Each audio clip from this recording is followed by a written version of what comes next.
आहे सीताबाई भोसले. आता सर्व शिकत आहे.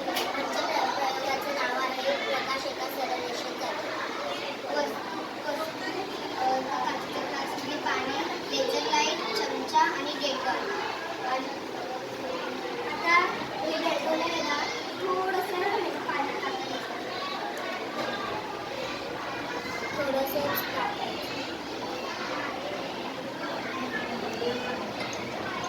आणि चमच्याने फिरवायचं.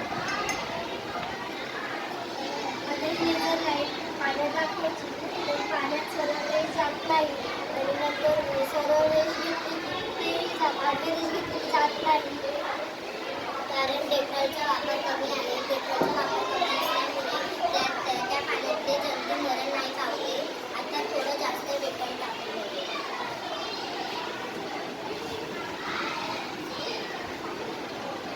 चमच्याने आता थोडं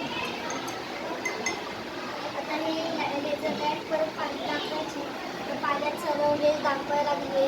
एका सरळ रेषेत हे लेझर लाईट जाते, आडवी रेष दाखवली होती, आता ही पण सरळ रेषेत दाखवायला लागली. याचा अर्थ आहे प्रकाश एका सरळ रेषेत जातो.